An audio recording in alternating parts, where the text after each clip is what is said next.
2-1, the United States abstaining. Just take us through what we understand this resolution is about and why this one has passed, but the US's one on Friday didn't. Well, the language has been changed from the one on... It's not even 30 minutes news speed run. I have an hour in the car.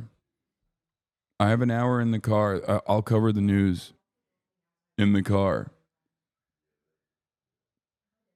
Okay? Yeah, we're news maxing. Of course, we're also 3-minute ad maxing at the top of the hour, so you should be subscribe maxing in order to avoid those ads at the top of the hour. Let's go. Friday, the United States, of course, has abstained from it, although the language is actually stronger than the one that they put forward on Friday. But it is linked to the unconditional release of hostages, which I think would have been a deal breaker as far as the United States is concerned. But it's taken 5 months, Kamali, to get this far. You heard the round of applause in the chamber. Now, you should remember that this is legally binding, but when it comes to these kind of resolutions, it is difficult to legally enforce them. But it is calling for an immediate ceasefire for the rest of the month of Ramadan. There's about 2 weeks left from that. But we heard the reasons about why the United States abstained from their representative, Linda Thomas Greenfield. This is what she had to say. We appreciated the willingness of members. Yeah, they fucking abstain because they suck dick, okay? That's why. They're fucking bad. They're bad guys. And they don't like good things, and they like bad things. That's why they fucking abstain from it. That's the real reason. It's very simple. Members of this council to take some of our edits and improve on this resolution. Still, certain key edits were ignored, including our request to add a condemnation of Hamas. And we did not agree with everything in the resolution. For that reason, we were unfortunately not able to vote yes. However, as I've said before, we fully support some of the critical objectives in this non-binding resolution. And we believe it was important for the council to speak out and make clear that our ceasefire any ceasefire must come with the release of all hostages. Well, it certainly has significant moral weight as well on all parties in the conflict to bring about an end. Of course, negotiations have been going on in Qatar. The Israeli negotiating team came back over the weekend. They're saying that there is a 50-50 chance that a deal will be put in place.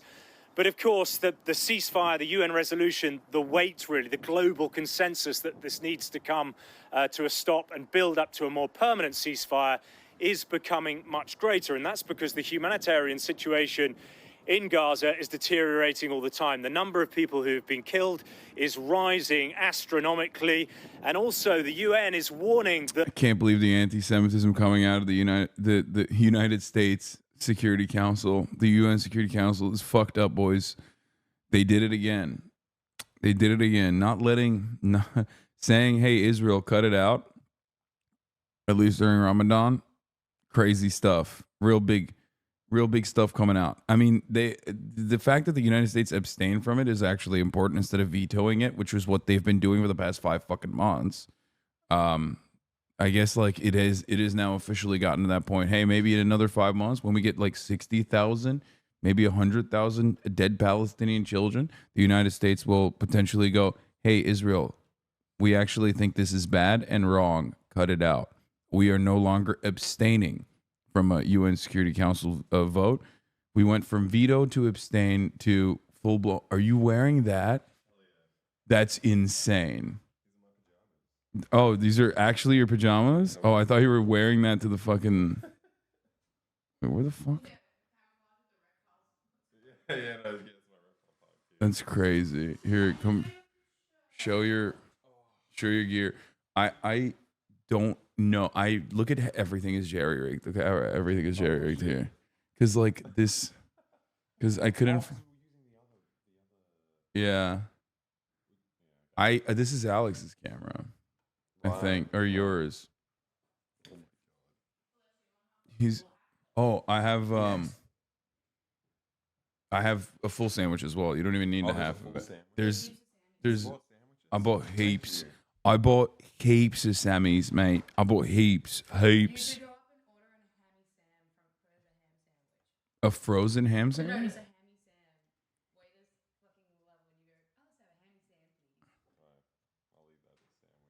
Here, I'll take off the noise. An avocado or half my black.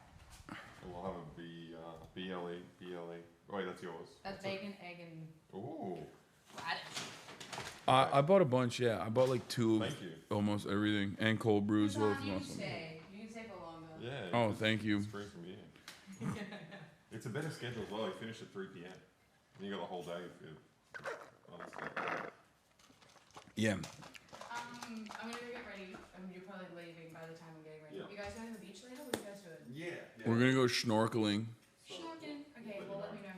That'll be fun. I'll try and sky off of work. Not that that's on the stream, but anyway. Alexa, what kind of marine life are you hoping to see show Hasan while snorkeling? First of all, they're still sleeping. Okay, chat. Let him go and do their thing. Let him go do their thing. Okay. But yeah, I will be snorkeling. That's what I'm gonna be. That's what I'm gonna be doing.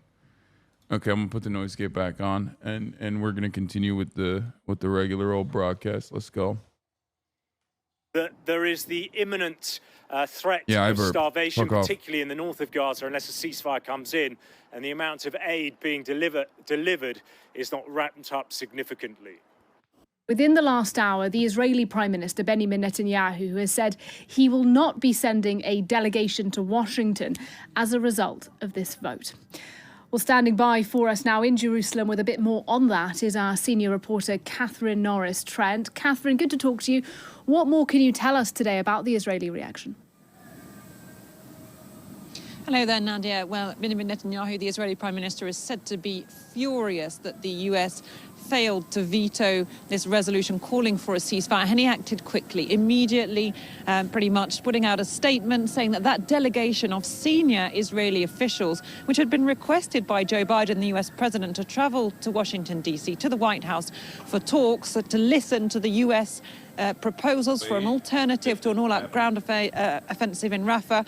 That delegation won't be leaving, says Benjamin Netanyahu. He said that the U.S. decision not to veto this ceasefire... He's going to kill the American delegation. He's like, we have decided that the American envoy is actually also working with Hamas, and we cannot allow that kind of thing to occur, so... we had to promptly and swiftly execute the American delegation at the UN for being a part of Hamas. My Benjamin Netanyahu kind of goes hard, I think, low-key. I think I do a decent Benjamin Netanyahu. Oh, you mean? Oh, I thought you meant. Okay. I thought you were saying Benjamin Netanyahu goes hard. No. His voice is very deep, like this, but. I'm saying I think I do a decent job, like a decent Benjamin Netanyahu. Yeah. You're also really good at copying his politics and, believing in his cause. Yeah. You do that really well. Well, that too. I mean, obviously, the reason why I'm so good at imitating him is because I love him for, his genocide. Yeah. Like, there's no need. No, actually, I like him for everything else. Separate the art from the artist. Yeah, sure, yeah. Yeah. Benjamin Netanyahu, phenomenal at domestic politics, actually. The apartheid stuff is like one thing. Hating Palestinians is one thing. But, all the other stuff, he has great tax reform. Do Israelis even do domestic politics? I feel like everything is like, everything is geared around genocide. Like, I feel like the government literally is like, hey, by the way, we've decided to execute gays. And they'll be like, no, don't do that. But then also the next day they'll be like, oh, but the Palestinian gays are being executed too. So I guess we should focus on that, Because, they're very secular, but then psychopathic right-wingers will completely captivate the entire population by being like, hey, I know you guys fucking hate this shit. I know you guys hate, how far right we are, but also think about how many Palestinians we're killing. You know what I mean? It's just how it is. which doesn't call first for a liberation of Israeli hostages, hurts Israel's war effort and contradicts the U.S. stance. Yeah. It hurts. It hurts Israel's war effort. Because I can't believe the UN didn't demand the hostage release from the hostage release that cannot logistically happen without a ceasefire. Like, this is so stupid. A liberal Zionist concludes today was the day Netanyahu decided to lose the war. Shai Ben Ephraim says, American officials feel that Bibi is causing a diplomatic crisis intentionally. One said, a lot of that is self-defeating. The prime minister could have chosen a different course to align with the U.S. on the meaning of this resolution. He chose not to, apparently on political purposes. Regarding the meeting scheduled in Washington on the Rafah operation canceled by Netanyahu, an official said he was afraid he might offer something reasonable. He was afraid we might offer something reasonable. He would rather than a fight with us, even if it's not in Israel's interest. Israeli officials, meanwhile, told Channel 12 that canceling the meetings in D.C. is a miserable decision that will haunt us. Dude, Dude, I love that he's going after America. I kind of think it's dope. But he's canceling a meeting. No. I'm saying that, like, he's like, he has openly and since day one been like, Joe Biden, I don't care that you bear hugged me.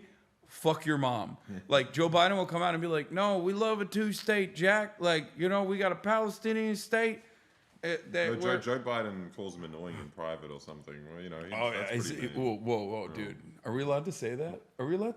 Is he allowed to say that? He's pretty crazy. He's been pretty crazy.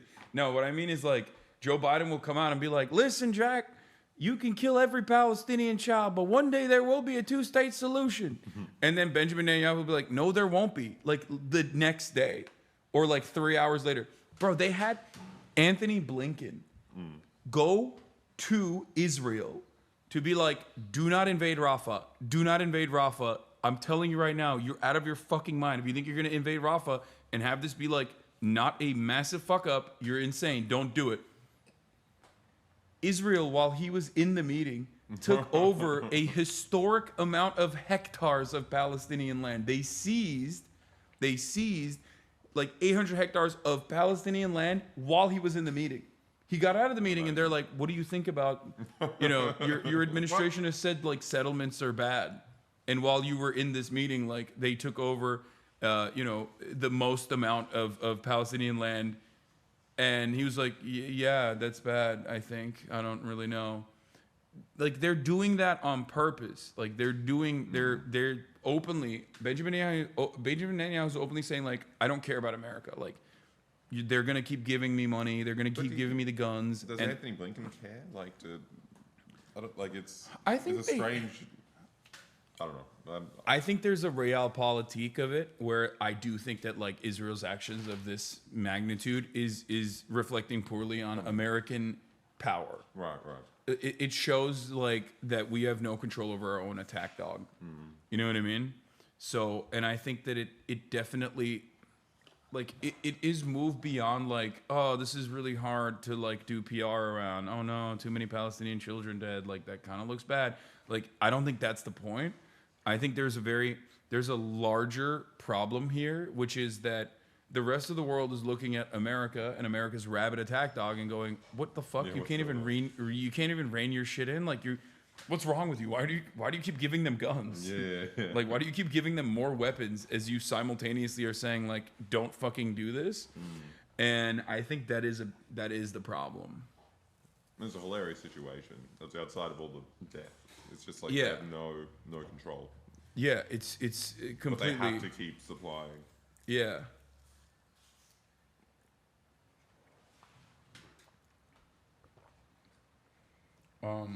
What happens if Israel refuses to abide? What's the potential for extending the ceasefire? I don't think the UN does anything. The UN doesn't do anything. It's just that like it adds another line of official pressure to Israel's actions. Well, it just means the UN is also Hamas, and that's well. First of all, they already are. Oh baby, that was established from the jump. Like, this ain't news. You know what I'm saying? Like we been know that UN is Hamas.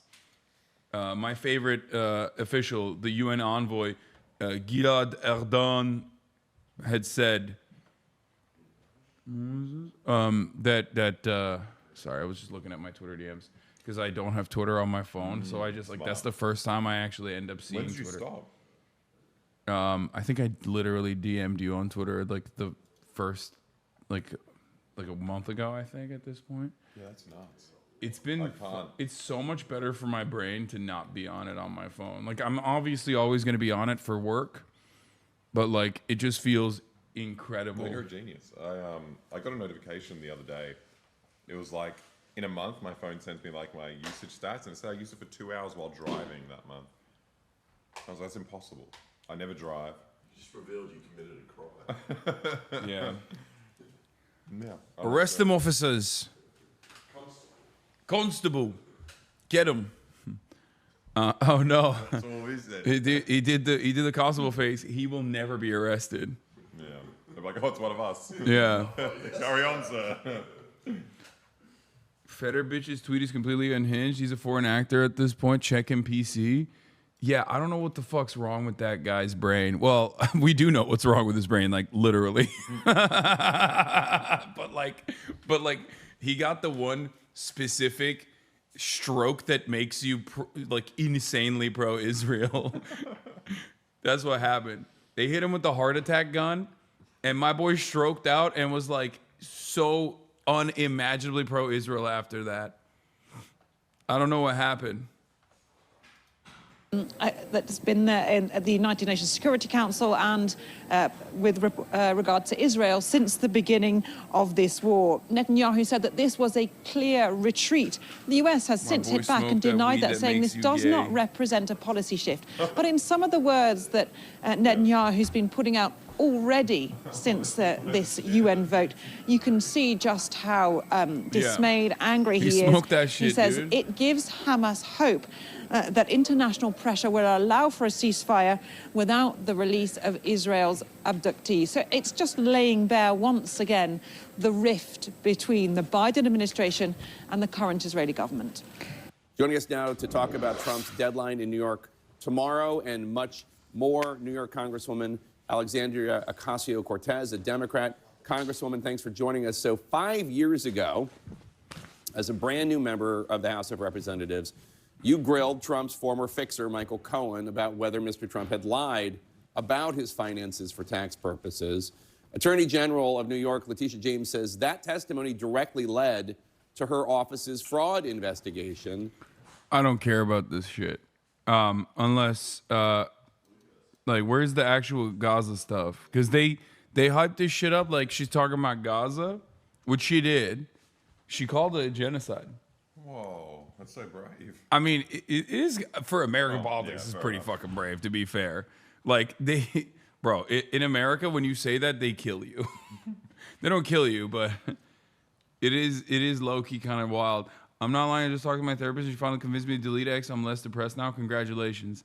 All right. Can you hit him with some fucking fat beats while this goes on? While I go poop? I need to poop. I need to poo. Oh, you're gonna poo? Well, I need to not poo, but like I need to get ready. Oh shit! I'm not going like this. No, you're going like that.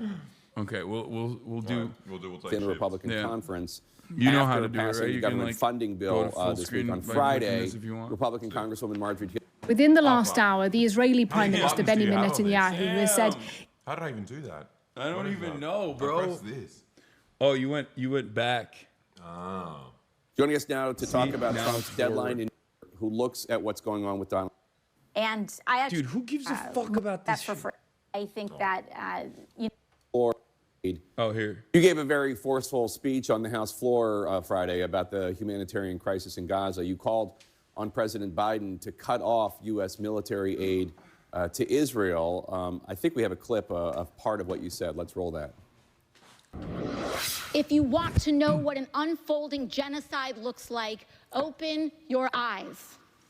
It looks like the forced famine of 1.1 million innocents. We must write our story in this moment of what it means and who we are as Americans. And our story must be not that we were good men who did nothing, Now, clearly, Alexa's not dream. enough aid Hell is yeah. getting in. Clearly, the conditions for the Palestinian people are horrific, and much more needs See to my be big done. iron cover. Genocide, that was completely AI. is a word. And yeah, I don't actually know how to sing or play guitar. We just did the kind of AI thing that people do for Hasan. Word that has serious and specific connotations and allegations. It's defined by the intent to destroy, in whole or in part, a national, ethnic, racial, or religious group. So you, just to clarify here, you believe the Israeli military, the Israeli government are actively trying, they intend to destroy the Palestinian people, and Wait, what about not the one that what's you happening shard is mine? horrible, but it's happening because Israel is going after the terrorists of Hamas who attacked them on October 7th, and Hamas embeds within the civilian population? Well, Jake, you're absolutely right. This word is extremely serious. It's one that's taken with extraordinary gravity. And to me, the threshold of intent is a high one. It is a serious one and is not one that is made lightly. However, when we look at the precipice of what is happening with a forced famine of 1.1 million Gazans, where multiple governments, NGOs, and even officials within the United States State Department have stated themselves plainly that the Israeli government and leaders in the Israeli government are intentionally denying, blocking, and slow walking this aid and are precipitating a mass famine. I believe we have crossed the threshold of intent. It is horrific. I think it is extremely clear and it is extremely important that all people understand the difference between people and their governments, Israelis and the Israeli government, Palestinians from Hamas. But what we are seeing here, I think, with a forced famine is beyond our ability to deny or explain away. There is no targeting of Hamas in precipitating a mass famine of 1 million people, half of whom are children. So I asked Israeli officials about your speech, and they say, we are allowing hundreds of aid trucks into Gaza every single day. They're trying to increase those numbers. They have to inspect the cargo to make sure no weapons are getting in, weapons that would be used by Hamas against the people of Israel. They also, Israeli officials also argue, this war could end tomorrow if Hamas freed the hostages and laid down the arms. Do you disagree? I do disagree, because when we are talking about famine, the actions of Hamas should not be tied to whether a 3-year-old can eat. The actions of Hamas do not justify forcing thousands, hundreds of thousands of people to eat grass as their bodies consume themselves. We and the Israeli government has a right to go after Hamas. But we are talking about a population of millions of innocent Palestinians. We are talking about collective punishment, which is injustifiable. And the excuses that the Israeli government is giving about what they are and are not allowing simply do not square with what the UK government is stating, with what international aid organizations are stating, and even what our own State Department officials are stating, which is that they are not allowing aid to go through. When they're talking about inspections, we're talking about U.S. aid, the United States aid. And so I think that if we are to operate as allies, then we must operate in good faith to uphold the principles of democracy, which includes respect for human rights, and also proving the value of our democracy, which is that we are different than authoritarian and we are different from other types of regimes with no regard for innocent people. Congresswoman Alexandria Ocasio-Cortez, thank you for joining us this morning. We appreciate it.